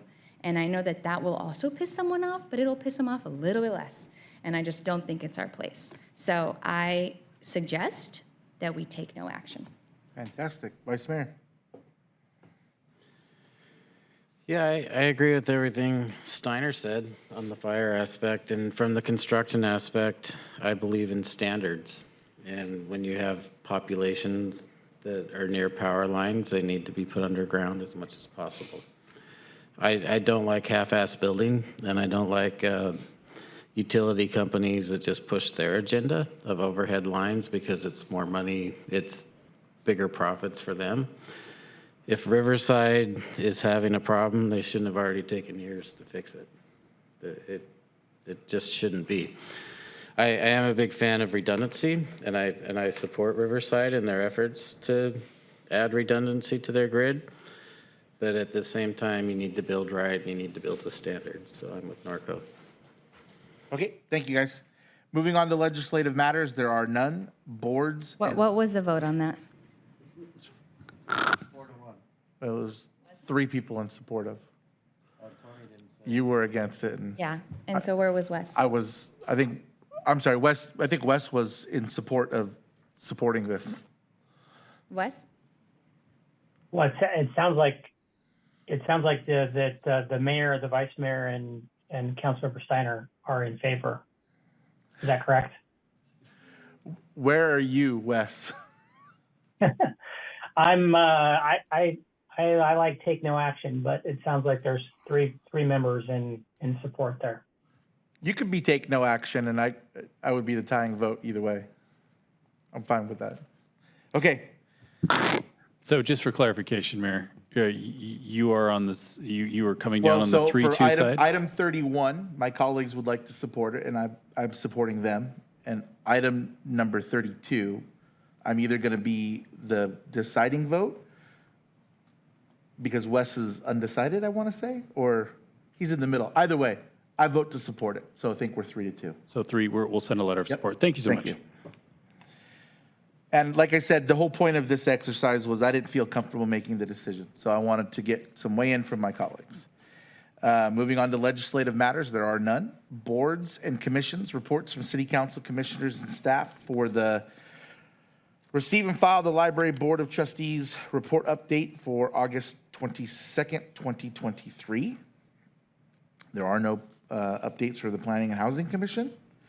And the Parks and Recreation Commission, receive and file the Parks and Recreation Commission report update for August 8th, 2023. Ms. Edwards, are there any speaker cards from the public for the Library Board of Trustees and Parks and Recreation Commission reports? Mayor, we do not have any speaker cards. Okay. Moving on to our regional meetings.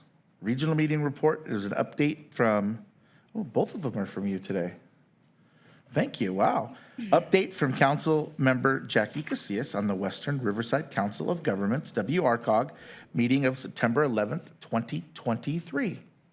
Thank you, Mayor. And spoiler alert, we actually ended up canceling the IREN meeting, so I don't need to report out on 29.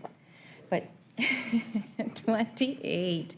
So WRCOG, we had a PACE program activities update, deferral of judicial foreclosures on delinquent PACE properties. So every year, the executive committee reviews the number and dollar amount of delinquencies resulting from property owners not fully paying their property taxes, including their PACE assessment. And in order to ensure that PACE delinquency does not result in a foreclosure, which is something that we really want to avoid, we partner with First National Assets, a third party which purchases the PACE delinquency receivables to ensure the bond payments are made on time.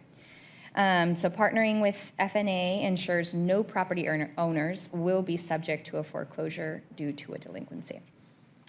We also had a TUMF collections for fiscal year 22-23 update. WRCOG collected $70 million in TUMF revenues for fiscal year 22-23. This revenue was down slightly from fiscal year 21-22, but represents an increase overall in the past 5 years, with average collections over this period being $65 million, so just a little over. Most of this revenue was generated by single-family residential development. That made up 63% of it, with industrial making up 17%, and multifamily residential making up 16%, and retail service commercial making up only 4%. All WRCOG jurisdictions reported TUMF revenue, with increased activity in the TUMF Pass and Hemet San Jacinto zones, accounting for 30% of the total collection. So what we're seeing essentially is growth and development in areas that in the past had not received as much. So our next executive committee meeting is scheduled for Monday, October 2nd. And that's it for me. Okay, thank you.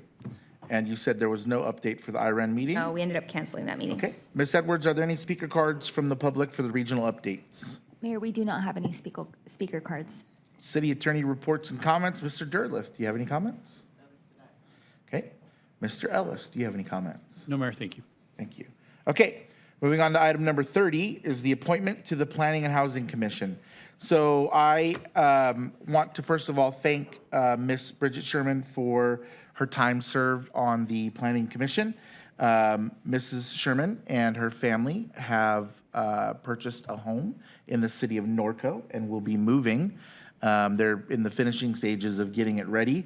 And Mrs. Sherman was kind enough to let me know a couple months ago, so I had a little bit of time to think about it. And she also was very kind enough to, even though she hasn't moved yet, she's in the process of moving, to step down and allow for another full-time appointment to take over to finish out the term. So I wanted to announce and tell you a little bit about my appointment. So, and then we will vote. So my appointment is Miss Sarah Longwell, who's sitting in the audience tonight. Sarah is, she grew up in Corona. She lives in District 2. She attended Washington Elementary and John Adams Elementary and Rainey and Auburndale Intermediate and Norco High School before sadly being moved to South Dakota, the beautiful state of South Dakota. She did return, however, to Corona with her husband and her children in 2013 to be closer to her family. Sarah's worked for the last 10 years for Circle K. She currently is the Director of Wholesale Fuel Services. I don't think she's responsible for gas prices, so please don't say anything to her about that. And prior to that, she was the Director of Real Estate Development at Circle K, developing projects in California, Oregon, Washington, Idaho, and Nevada, being no stranger to planning commissions meetings, I'm sure. I like to think that folks that have been on one side are very dedicated on the other. So she is my appointment. And Ms. Edwards, are there any speaker cards from the public? Mayor, we do not have any speaker cards. Okay. And I would like to make a motion. Second. Okay. And do we take a roll call vote? Yes. Councilmember Speak, Aye. Councilmember Steiner, Yes. Councilmember Casillas, Yes. Vice Mayor Richens, Yes. Mayor Daddario, Yes. and the item passes 5-0. And I would like to invite Ms. Longwell, if she would like, up to the lectern. No? You don't want to say anything? You sure? Yeah, I'm sure we'll hear plenty from you. Thank you. Thank you for serving with us, and I know that soon you'll be called to be sworn in. So thank you very much for joining us this evening. Congratulations and welcome. Okay, and item 33 is a request from myself, Mayor Tony Daddario, for City Council to waive the facility use fee for the Shishangva Tongva Tribal Nation Annual Native American Heritage Month celebration at City Park on October 7th, 2023. Brett Channing, Assistant City Manager, will provide the report. Honorable Mayor, I'm actually going to punt this over to my esteemed colleague, Mr. Justin Tucker. Esteemed colleague, Mr. Tucker, please. Thank you. Mayor and members of the council, the item before you today, as Mayor Daddario said, was a request by Mayor Daddario to waive the use fee for the Shishangva Tongva Tribal Nation Annual National Native American Heritage Month celebration. There are two updates to the staff report. The first is that it's to be held at Butterfield Park. There was some confusion about where that was to be held. And then the second was the value of the waiver. The Shoshone Tongva Tribal Nation is a registered 501c3, but its location is out of Riverside, and so it would not be qualified for the City of Corona nonprofit registration rate. So they've asked that they would use part of Butterfield Park for a tribal celebration. It's not a special event and doesn't qualify for that. It's just a regular park shelter fee that would be waived. And that's basically it. I'll turn it over to you for discussion. Thank you. So do my colleagues have any questions? I brought this forward. I think we all know Chief Michael Negretti, who's sitting back there. They do a lot of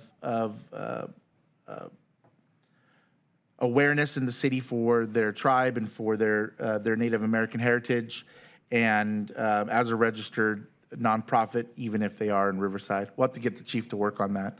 But I feel as if that is something that we need to help celebrate in our community. They're part of our heritage. Their people are part of our heritage, and so it was an honor for me to bring this forward to my colleagues.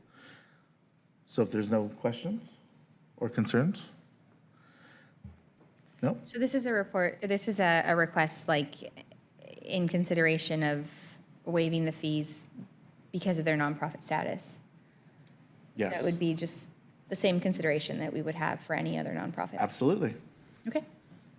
Just as a point of clarification, we don't waive fees for nonprofits. They just have a different rate. Yeah. So this is a special request Correct. for the nonprofit. But you're making this request on the support on the basis of their nonprofit status. Yep. Councilmember Speak, did you have a question? Or I comment? just wanted to ensure, my comment is I have no problem with this. I think it's good for us to go forward. We're creating this relationship. At the same time, I think I know where Councilmember Casillas is going. I'll let her make her point, but I want to make sure that for next year that they apply for the program, the existing program that we have, so we can kind of put it all in together so we don't have these one-offs come to us.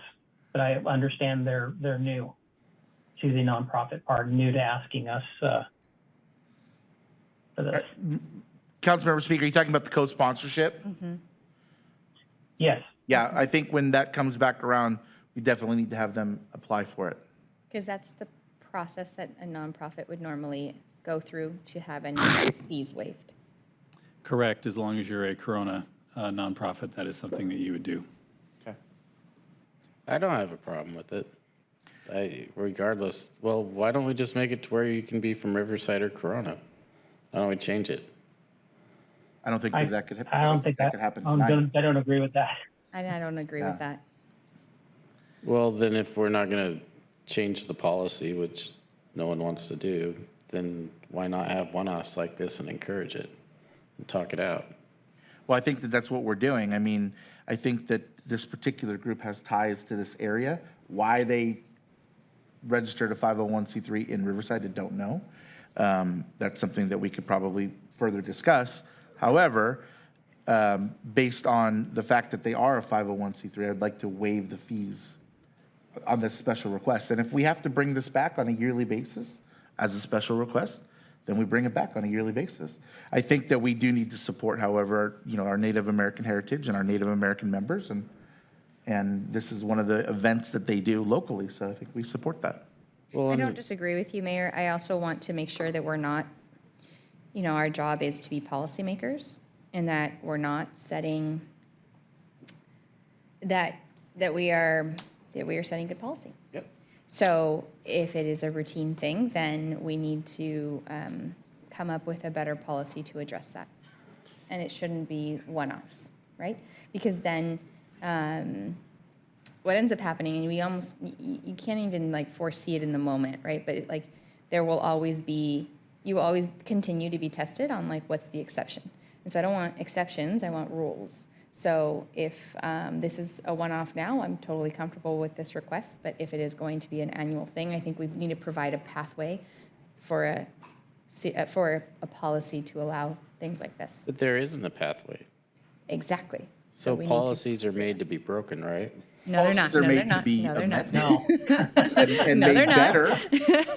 Policies are Right? not made to be broken. I think There's I think 1,000 Councilman- members of this tribe living in our city. 1,000 members. Yeah, so then let's go So ahead. who What- cares where the 501c3 is registered? Let's take care of the 1,000 members of this tribe.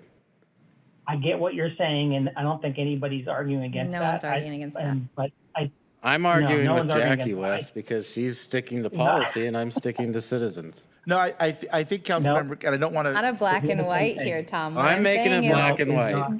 Don't oversimplify it, and we're not arguing against one another. I am in Can we favor make it of more this. complicated? I would like it more What I'm complicated. saying is that if this is an annual thing, then let's provide a way to make it an annual thing. Okay, I'm with you on Like- that. But you guys aren't willing to amend the policy. we can't do that Can't today. do that today, Tom. Okay, We- I that's- could get it done tonight. Oh, I guess yeah. You guys can. I You know think- what, you I could think do, the other- you could submit a future agenda item and we'll have that discussion, because I think that there is a No. path to create a policy that allows for this. All right. So I'm sorry, Councilmember How Speak, about- go ahead. No, I was just going to say, well, how about we just move forward with the thing we're supposed to talk about today, not talk about anything else, because that's off topic. I can sense Dean is flinching over there, and then maybe we speak to the Chief Negretti and see if there's a way for them to change their address. That seemed maybe the easier thing than future agenda items and all kinds of other fun stuff. Yep. Okay, so, Ms. Edwards, do we need to take a roll call vote? Yeah. No, there has to be a consensus, but we do have a speaker for this item. Oh, please. Some chief from Riverside. Good evening, council members. Jacob, hi, everybody. Chief, everyone, thank you. Okay, now there's a logical explanation for that. Keep in mind, before this was called Corona, it was just all Gabalino Nation. So all Corona, Riverside, La Sierra, all the way to Madison Avenue was our territory. So I'm still typically in my village, in my territory. But I understand that. When I did file for the 501c, I happen to live in La Sierra. No one told me I would have to do that, Jackie, and thank you for bringing that in. I could go get that address changed real quick. I'll just make a phone call to Sacramento and see what they can do to get that changed. Just the address, that's it for the 501c. So thank you guys. I don't want you guys fighting and arguing. You know, we're over here being the chief out here looking at it like, man, we're over here enforcing the law. These others are trying to break the laws. But thank you guys, and I do really appreciate that. And thank you guys. Like I said, this is just a one-year thing that we have. You know, We're hoping to bring more, have bigger ones. It's just the start, you guys, and believe me, from Jackie, from that proclamation, you guys, we've grown big time. We have access now to Prado, to the Corps of Engineers. Let us go back to our real quick, my grandmothers were run out of Prado 95 years ago. And 95 years later, we were allowed back there to go pray, back to where their houses were at. You can see their sections of their homes and the burial site. And it's, they're gonna let us go down there and have our sweats down there. And they did ask us about the pigs, you know, because we're natives. It's like, maybe you guys could exterminate them. Oh, we could get rid of those pigs for you guys. Believe me. We'll talk later about that, guys. But thank you, guys. Thank Yes, you. have a good evening. Thank you, Thank you, Chief. guys. Thank you. Thank you. Can you take a roll call vote, please? Councilmember Speak, Aye. Councilmember Steiner, Yes. Councilmember Casillas, Yes. Vice Mayor Richens, Yes? Mayor Daddario, Yes. and the item passes 5-0. Okay. Thank you, Chief. Councilmember Speak, did you have any comments? No, I figure it's enough voice from the ceiling tonight. Appreciate it. Thank you. Councilmember Steiner? Yeah, real quick, I just wanted to acknowledge one of our local businesses. Flower Co. is was our first cannabis dispensary here in Corona. And one of the things the operators, when they were vying for a permit, had to do was to let us know how they were going to help the community with the community benefits they were going to provide. And so they all had to come up with some items, but Flower Co. has just taken it to a whole nother level. They've got an entire book here of the things that they've done every month for local nonprofits and charities and what they are doing for the remainder of the year and into next year.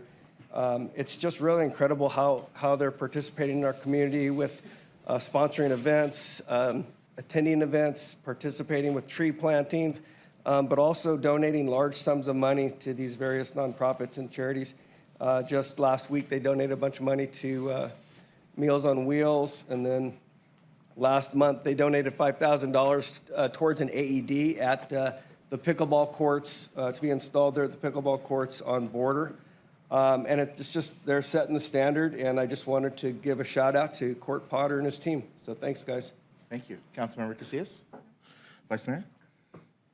Yeah, I had just to review the last couple of weeks, the Corona Lions turned 100 years old. That's 100 years of service that they've been doing in our city.